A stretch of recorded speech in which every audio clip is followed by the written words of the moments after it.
Enchanté, je m'appelle Yann Carbone, je fais partie du cabinet Valoé, qui est un cabinet de conseil spécialisé en data IA. Moi, pour ma part, ça fait un peu plus de 10 ans que je suis dans l'IA, à peu près la moitié plutôt dans l'entreprise de la tech à l'étranger, États-Unis, Europe, et l'autre moitié du conseil en France, en gros. Et là, je vais vous parler, c'est un peu aussi un peu un retour d'expérience et aussi ce qu'on a appris avec un client, un grand client industriel français, plusieurs milliards de chiffre d'affaires. Je vais vous en parler un petit peu et ce qu'on a pu faire avec leur call center. L'agenda, il est assez simple, hein. Je vais juste vous donner un peu de contexte pour que vous sachiez d'où on part, parce qu'en plus, on n'est pas dans le monde banque-assurance, mais ça y ressemble beaucoup. Et ce qu'on a fait et ce qu'on est en train de faire et les projections. On va parler du SAV. Il est schématisé de manière très très simple ici. Donc en gros, on a 3 grands points d'entrée, le téléphone, les mails, le web. Tout ça, ça vient dans Salesforce sous forme de case. Là, vous avez 2 typologies au niveau d'agents, donc sur les plateaux, soit accueil, soit technique.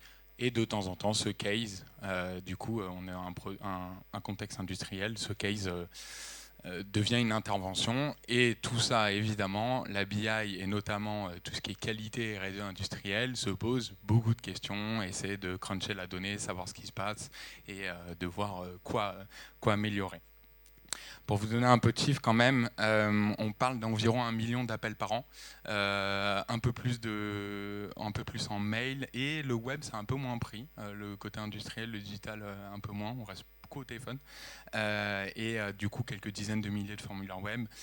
Les équipes en tout, pour la partie France en tout cas, on est à 500 agents, donc ceux qu'on voyait avant, sans la partie qualité et R&D, vraiment qui sont au téléphone et au mail et tout. On parle de 500 personnes. Et ce qui va être important aussi pour la suite, c'est le contexte budgétaire. Il faut quand même se rendre compte, moi j'y suis arrivé il y a à peu près 1 an et demi chez eux. Le monde industriel, c'est post-Covid, n'a pas vraiment repris en termes de marché. Il y a vraiment tout un côté, ok, il faut être héroïste. C'est-à-dire, on veut aller dans l'IA. Par contre, ROI, et puis c'est du ROI très pragmatique, industriel. Voilà, il n'y a pas... Mon industriel, il y a quand même eu un point de vue, voilà, ça va être important pour la suite, mais il faut que tous les projets qu'on fasse, on amène du ROI. Bon, en voyant ça, comment est-ce qu'on attaque la partie, le SAV, un peu du futur? Eh ben, on a été pragmatique aussi avec eux. En réalité, donc je sais que là aujourd'hui, on va en parler un peu à la fin, vous rencontrez plein d'éditeurs, de gens qui proposent des solutions. Nous, on a décidé de se concentrer sur une seule et bonne et simple question, c'est ce que font les gens au téléphone. Est-ce qu'on est capable de le simuler avec une IA? C'est tout. La question fondamentale, elle est juste là. On ne parle pas d'outils, on ne parle pas de temps réel, de je ne sais pas quoi, comment je me branche à tel outil ou quoi. Est-ce que fondamentalement, ce que font les gens au téléphone, j'arrive à le simuler? Et pour ça, en fait, il y a 2 grandes parties d'IA. La partie IA de qualification. Donc là, c'est vraiment c'est beaucoup ce que souvent on appelle l'accueil, mais pas que. C'est quoi les types de demandes, donc comme tous les SAV en fait. Après, l'accueil dans les agents techniques, en fait, il y a plein de centres de compétences selon la typologie de demande et ils se font router au bon endroit, que ce soit un appel, un mail ou quelque chose comme ça. Donc ça, c'est une IA de qualification. Comment j'arrive à trouver quelle est la bonne compétence? C'est quoi mon contexte? Donc là, on parle vraiment d'un produit, d'un point de vue industriel, mon contexte produit. Mais voilà, c'est quoi le contexte du client, de la personne qui m'appelle? Et après, toute la réalité opérationnelle d'un groupe qui a des dizaines et des dizaines d'années, on aime bien ce petit champ avec le motif qui vaut telle chose, etc. Est-ce que j'arrive à, voilà, même opérationnellement en interne, à remplir ce qu'il y a dans le CRM? Et donc ça, c'est une première IA. Et la deuxième, c'est une IA de résolution. Alors celle-là, elle est beaucoup plus intéressante. C'est tout ce qui fait plutôt partie agent technique, ce qui fait ce que les gens répondent. En fait, les gens qui nous appellent nous posent des questions comme, on y reviendra aussi, je vous tease, mais j'ai OP10 et Timer 3, que faire? Et il y a des gens qui savent vous répondre à ça et vous aider. Donc, et comment est-ce que j'arrive à resimuler ça, le concret de une fois que j'ai bien qualifié, de vraiment j'arrive à résoudre, à accompagner la personne.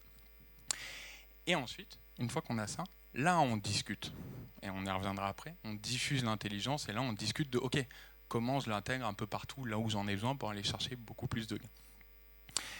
Alors, il y a qualification. Honnêtement, on va y passer très vite. On a fait comme tout le monde, parce qu'en plus, c'était le début avec eux. Les mails, on sait très bien le faire. La classification de mails dans le monde de la data science, grosso modo, c'est réglé. Donc il y a toujours à peu près les deux mêmes briques. Une brique vraiment logique métier, assez chaude, c'est-à-dire qu'il va changer souvent, qui doit être capable d'être adapté, parce qu'évidemment, vu leur nombre d'appels, etc., il y a plein de centres un peu partout en France qui fonctionnent différemment, etc., donc qu'ils puissent chacun avoir le niveau de personnalisation dont ils ont besoin par rapport à ça, et une équipe plutôt tech de data scientists qui font des détecteurs, et en fait après c'est des Lego, on les assemble, et ça c'est plutôt froid, les détecteurs ne changent pas si souvent, mais par contre la logique métier peut changer souvent. Pour être sincère, nous d'un point de vue cabinet de conseil, notre enjeu n'était pas tant est-ce qu'on y arrive, notre enjeu était la classification de mail, en fait il est là. Nous, c'était ça, coût projet amorti en 1 an. On était aussi dans une création de relations de confiance, hein, c'est comme ça qu'on fonctionne. Voilà, on voulait juste quelque chose de simple, efficace et pas très cher. Et en fait, la réalité, c'est qu'en 1 an, ils avaient amorti le coût du projet. Donc, c'est 6 mois de dev. En 1 an aussi, plus d'1 million de mails qui a été traité en prod, moins de 5% d'anomalies. Et un coût, bon, en fait, ils le disent eux-mêmes, hein. Et ça coûte à peu près 1 000 € par mois. Un peu tout compris, hein, pas juste de l'IA, les machines, etc. Ça coûte rien, ils en sont hyper contents. Et maintenant, en fait, ce qui est drôle, c'est qu'on n'est plus dessus, mais le chef de projet, il a repris, et en fait, il fait un peu la tournée dans la boîte, la finance. Ah tiens, nous aussi, on a des mails qu'on aimerait bien automatiser. Ils réutilisent les mêmes briques, plus ou moins. Bon, c'est en dehors du contexte SAV, mais gros succès. Mais vraiment, encore une fois, c'est pas trop le but de Stall, c'est juste, voilà, on a une IA, en fait, là, c'est ce qu'on a voulu, toujours dans cette logique, voir avec eux, c'est OK, on a une IA qui est capable de qualifier. Parce que pour pouvoir faire du routage de mail, tu es obligé de savoir qualifier, savoir exactement remplir les bonnes cases pour pouvoir l'envoyer au bon endroit. OK, l'IA de qualif, on sait le faire. Maintenant, on va toujours regarder, on va pas forcément chercher à diffuser tout de suite, on va essayer de se poser la question, l'IA de résolution, comment est-ce qu'on fait? En fait, encore une fois, quand on prend la partie IA, c'était important, là on parlait vraiment des agents accueil. Maintenant, on va aller chercher une autre population dans les call centers qui sont les agents techniques, donc différents pôles de compétences. Comment est-ce qu'eux, on resimule aussi l'intelligence qu'ils ont. Donc, on appelle ça lien de résolution. Je vais vous donner un peu de contexte. Alors, pour le lien de résolution, il faut le faire vis-à-vis des entrées dans le SAV qui sont liées aux appels. Donc, notre entrée, c'est plus les mails, maintenant, c'est les appels. Donc, toujours un peu plus d'1 million d'appels par an. Cette boîte a plus de 100 000 produits référencés, où ils apportent le support SAV.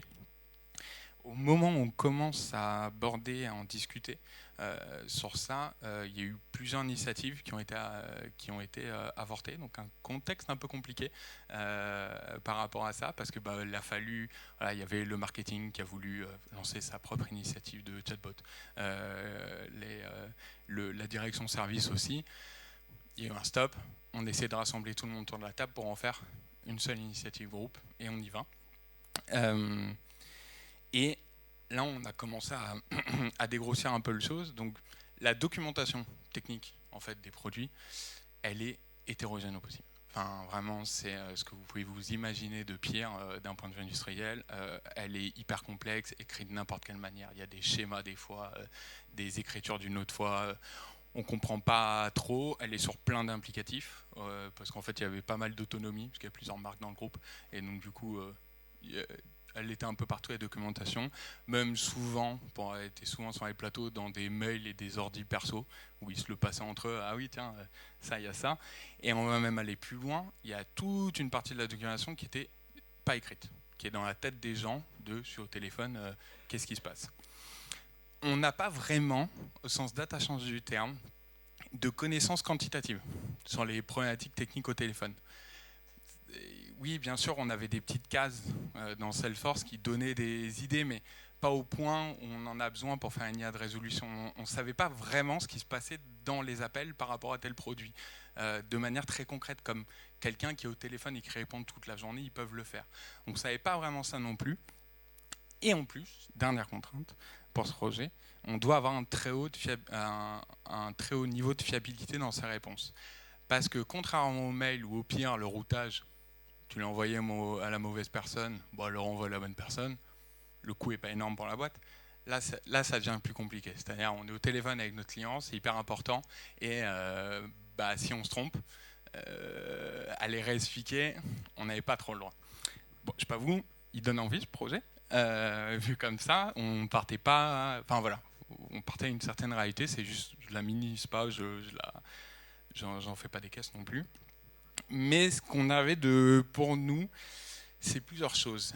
Déjà, on avait un sponsoring fort, très très fort. C'est-à-dire c'est niveau Comex qui croyait à fond, qui nous a protégés comme vous ne pouvez pas imaginer. Parce que évidemment, comme vous tous, Salesforce toquait à la porte en disant hey, on a Agent Force, vous allez voir, vous allez faire ça en 3 mois, c'est trop bien, on sait tout faire. Ça coûte un bras.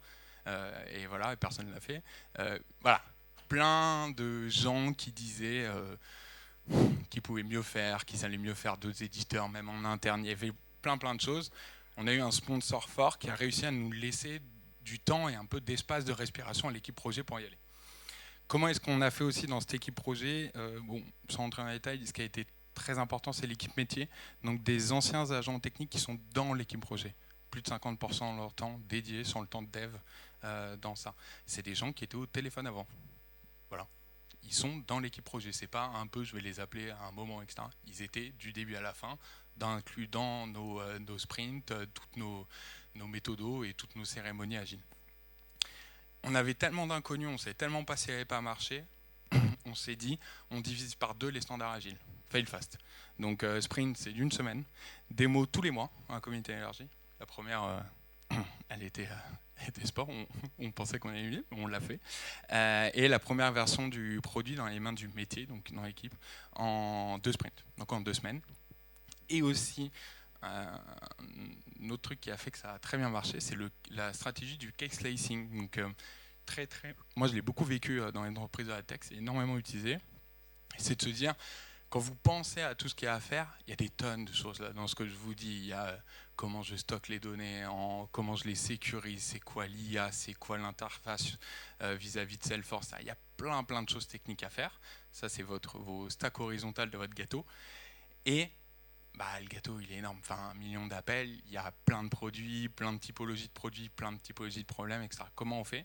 On a défini une part de gâteau, un périmètre projet qui correspond à peu près entre 10 et 12% du volume total. On s'est dit, ok, on va le faire, ce projet, mais que pour ça, et après les autres, on le refera plus tard. Mais on va tout faire pour ce périmètre, juste celui-là, en se disant, les prochains, on y arrivera assez facilement. Hyper important, en l'occurrence, je peux le spoiler ici, on le verra après, on a fait ça sur la partie climatisation, parce que la partie climatisation, c'est ce qui était connu comme la plus compliquée. Donc le choix de la part du gâteau, ça a été aussi de se dire, ok, tout le monde côté métier était serein de se dire, si on y arrive pour la clim, on y arrivera pour tout le reste de nos produits. Alors, on va parler un peu d'IA maintenant, parce que je suis quand même data scientist. On a une approche agentique pour ça, donc je ne vais pas revenir. Je sais qu'il y a des questions de qu'est-ce que c'est l'agentique, enfin, comment on le définit. Là, on va le voir plus d'un point de vue purement pragmatique en termes de data science. En fait, donc quand on est arrivé côté IAGEN, ça ne vient pas de moi, tout ça, c'est Anthropic, il y a une super vidéo sur ça, ils en parlent. Donc, la manière dont on faisait avant, donc on fait encore maintenant de la data science, donc tu as de la donnée en entrée, on te demande une sortie précise, tu mets ton IAGEN, un bon prompt ou ton modèle, tout va bien. L'agentique, du coup, pour moi, j'aime bien, il y a 2 parties, donc il y a vraiment les agents, ça c'est la partie complètement autonome, tu donnes une idée un peu globale et il se débrouille et il va itérer automatiquement selon ce qu'il a besoin. Et il y a la partie workflow. La partie workflow, c'est on a des agents spécialisés dans des sous-parties du problème qui, elles, sont équipées et sont capables de résoudre aux sous-parties du problème. Et tout est passé dans un workflow qui est toujours le même, étape 1, 2, 3 et 4, et à la fin, la sortie. Bon, à quoi ça ressemble une fois qu'on a décidé de prendre cette stratégie workflow? L'agentique vraiment autonome, c'était trop tôt. On a fait ça en début d'année, on a commencé le première ligne de code, c'est le 2 janvier. Donc, on n'a pas voulu. Enfin, c'était un peu dur à l'époque de partir sur du full agentique. Donc, on a parti plutôt workflow. On était plutôt serein sur ça. En fait, à ce moment-là, ce qu'il faut se rendre compte, c'est OK, qu'est-ce que c'est être un agent technique quand vous faites de la double écoute? Et bien, franchement, ça ressemble au médecin. Vous arrivez, vous essayez de savoir, le médecin il essaie de savoir qui vous êtes. Donc ça c'est votre contexte produit. On essaie de savoir qui vous êtes, est-ce qu'il vous connaît, est-ce que vous êtes des antécédents, etc. Vous lui expliquez votre symptôme, là il fait un diagnostic, et après, selon le diagnostic, son médecin il va vous écrire une ordonnance, bah, vous faites ça, ça, ça, vous prenez ça, ça, ça, et tout va bien. Donc 3 étapes. Eh ben c'est les 3 étapes. On a créé un agent produit qui lui du coup son seul but, c'est dans le PIM, donc c'est la brique où il y a toutes les informations et références des produits de la boîte, qui est relié à ça, qui lui va retrouver quel est le contexte produit dont on parle. Pas forcément le produit, il faut arrêter de se tromper, je trouve, avec ça. C'est pas le produit. Des fois, savoir que c'est telle gamme de produits, ça suffit à avancer. Il essaie de retrouver le maximum de contexte et d'informations produits, cet agent, vis-à-vis d'un message qui est entrant. Prend ce contexte, il envoie à l'agent diagnostic avec le message de base. L'agent diagnostic, lui, du coup, dans une base de connaissances, il va établir le diagnostic. On va voir un peu après, donc ça c'est comme vos médecins, vous exprimez des symptômes, vous dites, il y a la grippe. Bah, lui, c'est celui qui dit, ok, tu as la grippe. Et une fois qu'il y a ça, il y a l'agent résolution qui, lui, prend le contexte produit, le diagnostic, et va chercher c'est quoi la bonne résolution par rapport à ça. C'est quoi mon standard, aussi de manière personnalisée, selon d'où ça vient. Au début, on est parti sur de l'interne, mais si on s'adresse en B2C ou en B2B, complètement différent le niveau de réponse qu'on va, ou voire même en interne, qu'on va apporter. Il y a des infos qu'on n'a pas envie qu'ils soient sortis en B2C. Donc c'est lui qui est chargé, selon le diagnostic, le produit et le contexte de qui c'est, qui est chargé de se dire, ok, ça c'est la réponse. Donc ça, c'est un workflow qui est en fait, c'est quoi l'avantage de l'agentique par rapport à avant la data science? C'est juste que avant, vous aviez un modèle où on essaie de faire un peu tout, où il y a un RAG, où on dit beaucoup, là, ça commence un peu à se calmer maintenant, mais le fameux RAG où je vais faire un RAG, je vais tout faire très bien. En fait, dans chaque agent, il y a un RAG. Juste, il est complètement tuné différemment. On a séparé l'intelligence pour que chacune le fasse très très bien avec des tunages de RAG complètement différents pour ceux qui se connaissent un peu. Au début c'est vraiment juste de la requête SQL parce qu'en fait avec un peu comme de la recherche de produits que vous faites dans un moteur d'e-commerce. Ensuite, c'est plus de la recherche sémantique, la recherche vectorielle, voilà. Et la dernière, en fait, l'agent résolution, ça marche très bien avec notamment du BM25, qui est de la recherche par mots-clés. Parce qu'en fait, une fois qu'on a le diagnostic, juste la recherche de mots-clés, ça marche bien. À quoi ça ressemble? Donc ça, c'est notre interface, qui n'est pas celle qui est utilisée par les métiers parce qu'elle est intégrée dans Salesforce, mais on a voulu quand même vous le montrer un petit peu. Donc je vous avais dit qu'on reparlerait du OP 10 fois, horloge 3 fois. Voici à quoi ça ressemble concrètement une entrée et ce que ça dit au téléphone. Donc là, sur le côté, vous voyez évidemment les 4 étapes dont on a parlé, les 4 agents qui passent les uns après les autres. On a évidemment du coup, ça en fait c'est le nom officiel. Donc là, il ressemble exactement, mais c'est le nom officiel qu'on a vraiment dans notre PIM. Là, on a le diagnostic, quelle fiche a été retrouvée par rapport à ça. Donc là, en fait, OP 10 fois, horloge 3 fois, pour ceux qui ne savent pas, si vous avez dans les climatisations, ce qu'on appelle une unité intérieure, c'est l'unité qui est chez vous. Des fois, vous avez des codes erreurs, et en fait, OP, c'est la LED opération. Donc des fois, il y a marqué vert 10 fois, et des fois il y a marqué OP 10 fois. Et ça veut dire la même chose en fait, parce que c'est des LED vertes. C'est juste sur une gamme, c'est pas toutes les gammes de produits comme ça. OP 10 fois, horloge 3 fois. Si je vous la montrer, vous allez voir la notice technique. Vous avez un petit truc qui vous explique ça, et en fait vous savez que c'est une erreur température compresseur. Ça c'est dans une fiche. Après, comment est-ce qu'on résout une erreur température compresseur sur la gamme? Donc ça c'est ce qu'on appelle la gamme G, c'est ça, de climatisation. Il y a une fiche qui a été écrite spécifiquement pour ça. Et là, vous voyez notamment, donc là, plutôt dans cette démo, on a fait une réponse un peu standard, c'est pas du tout ce qu'il voit, qui vous explique tout ce qu'il faut faire. Et ça, c'est complètement écrit par l'humain. Moi, je ne sais même pas, je comprends pas la moitié de ce qui a marqué là-dessus et je pourrais pas vous dépanner vos clims. Un autre petit truc aussi dans cette interface, donc évidemment on veut des métriques online, donc reporter des anomalies, on veut que les gens qui l'utilisent soient capables de dire là ça va pas, parce on veut suivre la qualité. Et on a un petit bouton aussi, Add to Evaluation. Ça en fait, c'est un peu la secret sauce qu'on n'a pas voulu partager surtout avec le client. C'est la base documentaire, mais comment on a fait derrière? On a eu énormément de travail sur tout ça, notamment comment relier. Du coup, en fait, ce qu'on a voulu vous dire, c'est quand même, il y a quelques piliers fondamentaux qu'on a fait quand on a travaillé ça. C'est déjà, faut les aider à, je veux dire, vos docs, faut les aider, les humains, à les rendre dans un format. Les humains, pardon, c'est horrible. Les agents techniques, à les rendre dans un format qui soit lisible par une IA et qu'on sait qui est compréhensible. Donc vraiment utiliser l'IA pour leur rendre le format accessible, énorme importante. En fait, la connaissance, elle ne sert à rien si elle n'est pas liée à un produit aussi. Parce qu'en fait, une erreur température compresseur, que c'est sur la gamme G là, ou n'importe quelle, vous avez une clim chez vous, vous pouvez avoir des erreurs température compresseur. Enfin, toutes les clims ont ça. Donc, la question, c'est comment je le relie à une gamme produit précise pour savoir, ok, comment sur celle-là, je repère une erreur température compresseur. Et comment, sur celle-là, j'apporte une solution à une erreur température compresseur. Et il y a toute une gestion d'une base de données labellisée pour l'évaluation de la qualité dans le temps, hyper important, et notamment dans l'interface, il y a certaines personnes qui l'ont sur le CRM, qui ont été définies pour ça dans notre gouvernance, qui ont accès à un petit bouton en disant « Hey, rajoute-moi cette évaluation », on va automatiquement labelliser un dataset qu'on maintient dans le temps, parce que du coup ça nous permet de labelliser automatiquement eux quand ils l'utilisent sur les plateaux au téléphone. Je m'entends. Alors, résultat, donc de quoi on parle? Quel mois de dev sur tout ça? Bon, je passé plein de choses dedans. En offline, sur des évaluations assez grosses, des centaines d'exemples labellisés par des experts, 98% de taux de succès de l'IA.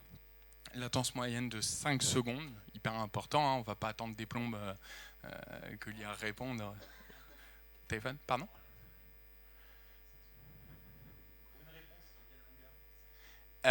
C'est entre 1000, à peu près autour de 1500 en moyenne.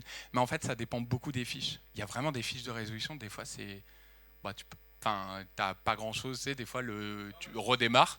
Et il y a des choses comme là, je vous les ai même pas tout mis. L'autre, c'est hyper long. Tu es censé ouvrir le truc, regarder la tension entre chaque composant, selon si c'est telle composante, fait des choses. Voilà, très variable. Mais en moyenne, à peu près, on a 1500. Ce qui est intéressant d'ailleurs, outre ça, en fait, c'est le coût du projet.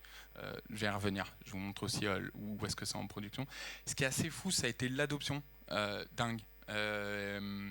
En fait, ce qu'ils ont adoré, les agents, c'est qu'en fait, tout ça, l'IA, elle fait rien de base toute seule. C'est les agents qui écrivent de la doc pour que l'IA sache quoi faire. Si les agents n'écrivent pas de doc sur une gamme produit, sur une telle problématique, il a dit rien, il a fait rien, c'est eux qui sont complètement en maîtrise. Donc ils l'ont adopté sur une première équipe de 12 personnes, la première prod s'est trop bien passée, adoption hyper forte. En fait, on s'est rendu compte même qu'on a d'autres problèmes, c'est-à-dire que l'accueil se mettait à résoudre les choses qui normalement devaient passer au niveau d'après, ou à envoyer et laisser les clients. Donc ce qui est en fait une très belle opportunité. Les agents techniques aussi, en fait, comme dans toutes les SAV, en fait, les équipes techniques, les files d'attente de ces équipes techniques post-accueil, c'est souvent celles où elles sont un peu longues parce qu'il n'y a pas beaucoup de personnes qui peuvent répondre à ça. C'est celles qu'on veut.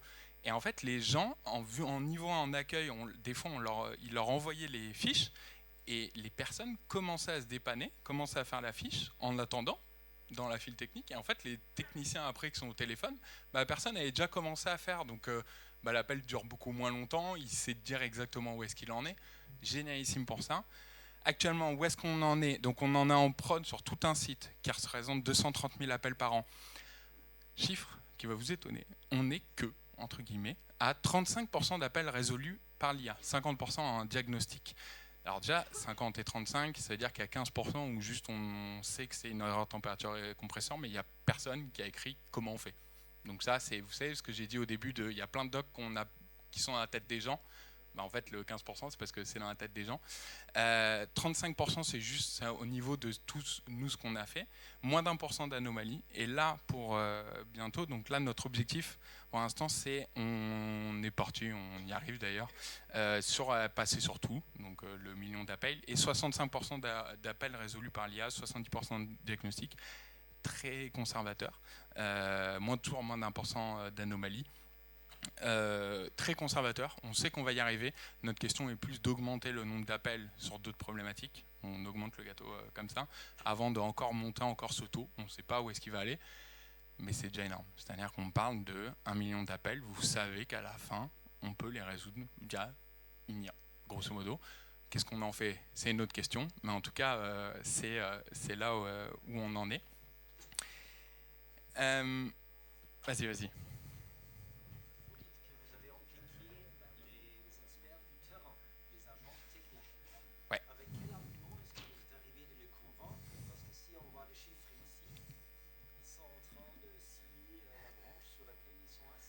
Excellente question.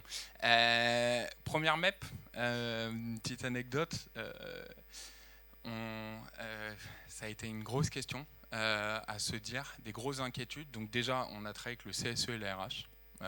Les RH, la DRH était bien au courant de ce projet. Il y a des membres des RH qui sont venus dans les démos et ont suivi ce projet de particulier. Donc déjà, implication forte par rapport à ça. Je sais pas trop comment... En fait, il y a eu ça. Ce qui a changé, c'est qu'ils se sont rendus compte dans la démo et quand on leur faisait, quand on leur a mis l'outil dans les mains, qu'en fait, ils en faisaient ce qu'ils voulaient. C'est-à-dire les docs, sans entrer dans le détail, c'est eux qui les donnent.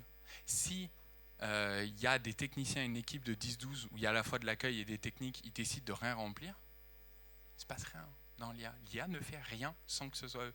Donc c'est eux qui ont la main pour écrire les choses et qui servent leurs collègues. Et en fait, ils sont mis dans une boucle où, mais en fait, si j'écris là-dedans, eh ben, ceux de l'accueil qui galèrent ou le nouveau technicien qui vient d'arriver, je vais pouvoir l'aider. Et en fait, ils sont mis à s'entraider entre eux. Ça a été cette boucle, je ne sais pas trop comment dire, où ils ont pris possession de l'outil et ils sont entraidés entre eux. Et du coup, c'est passé, mais maintenant, ils sont tous à se le faire et c'est très bien.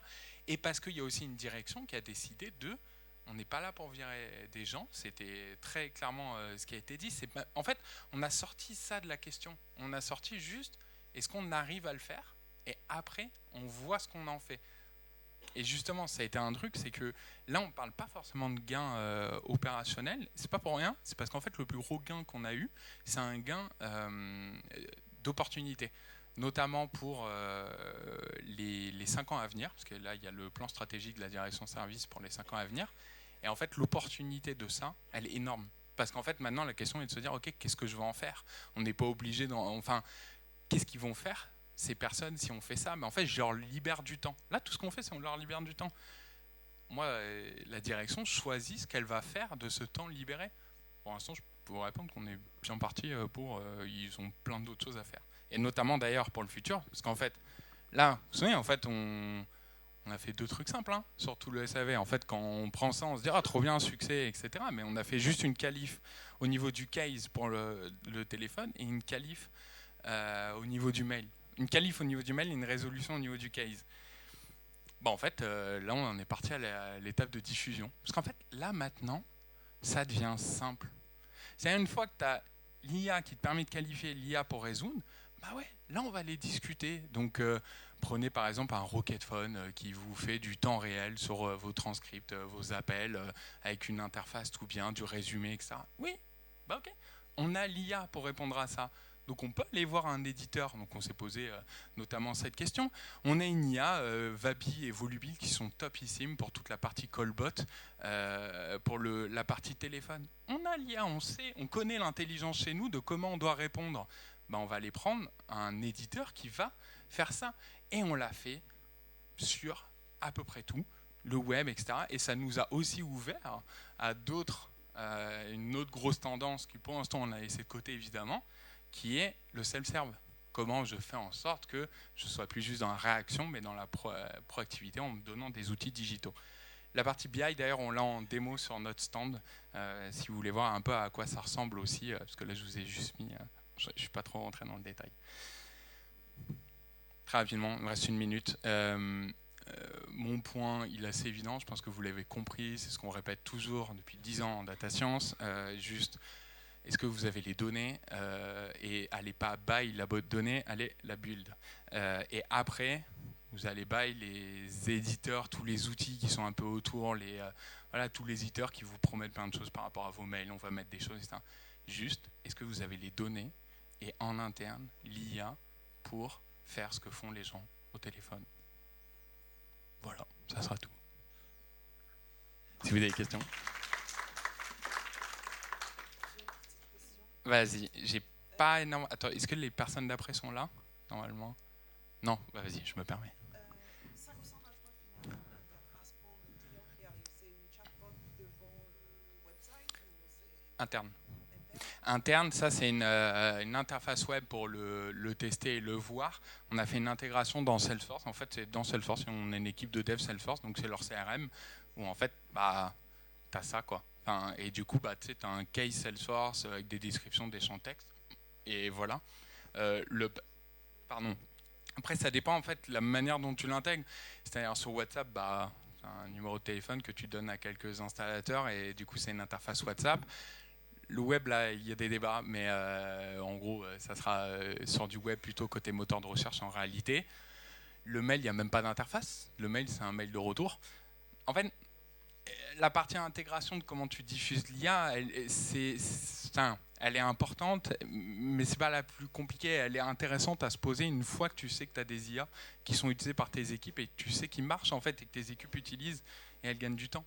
Et là, tu poses la question de comment tu intègres, mais même prendre là du bail, ce que je disais, hein, les Rocket Phone, etc. Moi, j'étais impressionné, scotché par les démos de certains éditeurs. Mais faut pas, je trouve, faut faire attention à cette promesse vis-à-vis de l'IA. C'est comment moi je la garde en interne, j'ai les données en interne, on sait que c'est bon, et après, on pose l'intégration avec d'autres gens. Vas-y.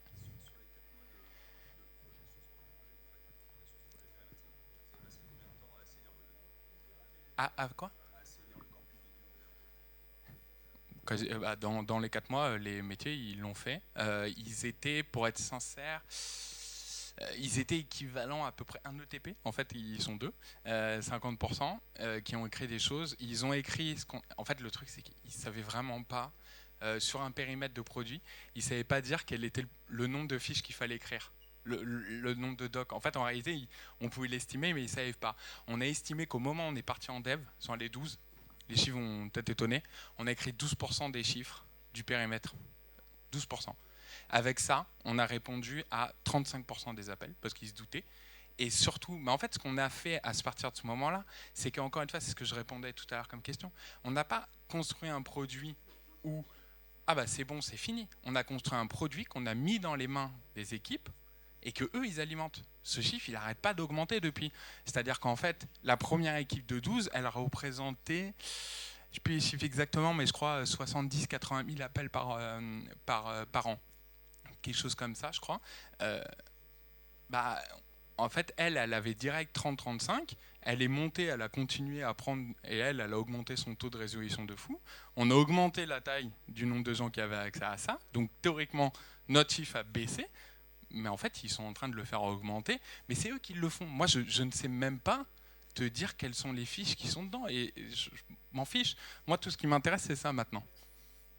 Mon taux d'anomalie qui remonte. Dès qu'il y a un truc, on doit répondre à une anomalie. Et ce taux-là d'évaluation. C'est tout ce qui m'intéresse. Ils écrivent ce qu'ils veulent. C'est pas moi qui suis expert. Je ne sais pas ouvrir une clim ou autre chose.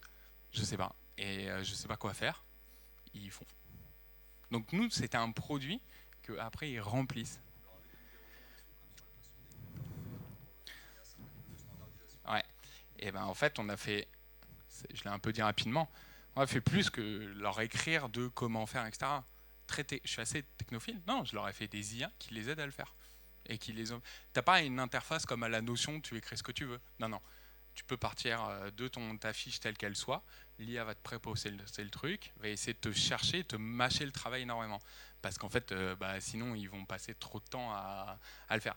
IA, même dans ça, il y a énormément d'IA en fait. En réalité, dans cette partie un peu d'interfaçage, d'écriture documentaire, ce truc de dire j'ai branché un rack sur ton SharePoint, on n'y a pas cru une demi-seconde, et notamment on s'en rend compte maintenant. Ça. Et je vais vraiment laisser la main, même si il y a des questions. Merci.